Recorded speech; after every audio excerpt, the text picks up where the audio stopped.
Great. So how are you tonight? I'm fine, thank you. How are you? Can you hear me okay? Yeah, I hear you perfect, yeah. Okay, thank you very much. So I just need my questions. So, I just wanted to give everybody a little bit about your background. You have received a composition diplomas from the Center of Musical Research in Mexico City, a theory of music diploma from the Royal School of Music in London, and a contemporary composition diploma from the Rotterdam Conservatory in Holland, including a master's degree in electroacoustic music from the same school. Yeah, that's right. Can everybody hear me okay? Yeah. Okay. And you have been an international resident composer at universities and studios, winner of several international prizes, written music for international dance companies, and written several musical scores for film, including an Argentinian series of shorts called Postada, a Venezuelan film Postales de Leningrado, sorry my pronunciation, and of course Rudo Cursi, which the film received a nomination for the Ariel Prize in 2008, given by the Mexican Academy of Film and Arts for the Best Musical Score, right? Yeah, that's correct. Very impressive. So, so what I'd like to do is I'd like to talk about the difference between a soundtrack and a musical score. And now the soundtrack was divided into two discs, Rudo and Cursi, meaning rough and coarse, is that correct? Well, the cursi is something like cheesy or tacky. Okay. You know, someone that just cries about everything or like gets emotional, like with a very stupid romantic movie or something like that. That would be kind of the definition of cursi. Okay. Now, so Rudo is the indie acts, correct? Like Devendra Banhart and Black Lips. Yeah. And then the Cursi is the Los Tucanos de Tijuana, right? And so Mexican artists. Yeah. Exactly. So, as the composer, what role did you have in the soundtrack in terms of choosing the music? Well, actually, the actual soundtrack as it is now, the one that is for sale, let's say, I actually didn't have anything to do with that. That was all a decision of the director of the movie, of Carlos Cuarón, who is a person who really knows a lot about music. That was in a way very easy to work with him because his knowledge about music is very extensive. And the difference, let's say, between score and soundtrack is that the score is the music that is written originally for this film, and that is exactly my work that I did. The score is mostly what we call also the dramatic music or the incidental music. So it's the music that accompanies some scenes, and of course if the characters are very happy, well, you try to accompany that feeling, and they are very sad or very angry or whatever, you try to, to give that feeling through the music also. Of course, trying to not fall into the commonplaces or the cliches, to use the typical romantic violins or the low piano for the dramatic moments. But that would be a way to describe the score. The soundtrack is a compilation of all the music of a movie. Is the music that sounds sometimes a lot of films uses songs of known bands or singers. So that is part of the soundtrack. And in the case of Rudo Cursi, the soundtrack that is for sale is a combination between the songs that were used in the film, the pieces that I wrote for the film, and then something that I think is a fantastic idea that Carlos had, which is he asked many indie bands from Mexico to make covers of the songs that were used during the film. So that's how the soundtrack was compiled.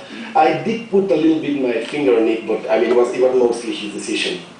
Now, so what is the process of doing this when you're making the incidental music? Sorry, I don't hear you anymore. Oh, hang on. Maybe if I do the microphone.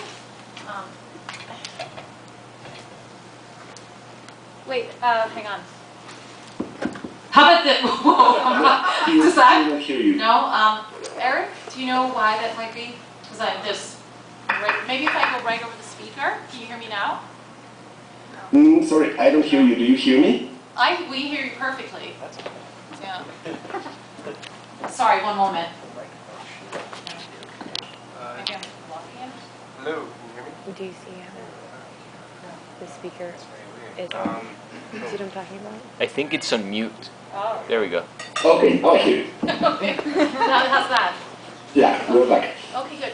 So what I was asking, what is your process? Do you look at the footage, or do you, I mean, how does that work when you're creating the incidental sounds for music for the film?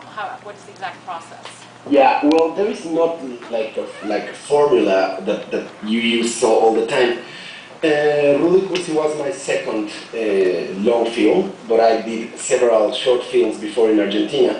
So, for example, in Argentina, I was all the time in the set, and I was, like sharing with the actors and the actresses, and the director was telling me what he or she wanted, and I could be a real part of the whole process. Because in Argentina, I was hired to be there for 6 months to be part of this whole project. So that was very exciting because I could really be part of the pre-production of the films, of the filming of the film, the filming of it, and then also during the post-production I was working with the editor and everything. In the case of the two long films I have made, Postales de Leningrado in Venezuela, well, the film was shot in Venezuela while I was living in Holland, so I couldn't be in the set. So what we agreed is that they flew me back here to Mexico, and I just got the film complete. Even though the directress is a girl, in this case, Mariana Rondon, she wanted me to be part of this project already from before she started doing the movie. But unfortunately, for budget issues and time issues, I couldn't be there. In the case of Rudo Cursi, it was very different because Carlos actually called me when the film was already made. So they told me that he had me in mind already for a long time, but he had me in mind and several other musicians. And at the end, we all sent material and he talked with all of us. I actually never knew who were the others. And then at the end, he chose me. But when he chose me, the movie was already finished and edited, and the only thing left was to do the music for it. So, and what do you, a lot of times when you see films, music is either manipulative or heavy-handed. It's, really trying to control the viewer. And so how did you approach the process of doing it so that it would have more subtlety than as opposed to really telling the viewer how to feel? Mm-hmm. Well, as I said, with every director it's completely different because some of them want your music to be really intrusive and really let's say almost like a multimedia project, not really the music for a film, but that the music really takes a very almost leading role or a very important role in the whole thing. In the case of Rudo Cursi, well, Carlos really, he really wanted to put my personal sound into it, so he gave me a lot of freedom. But at the end, it's of course, the image is the one that dictates what you're going to do. So, I tried to find a balance between really expressing myself, but still knowing that this is not my concert or this is not my project. I always consider cinema, and that's one of the things that fascinates me the most of working with it, that cinema, I always see it like a gigantic machinery where we all are little parts of it, and we all need to work together to make this big machinery works.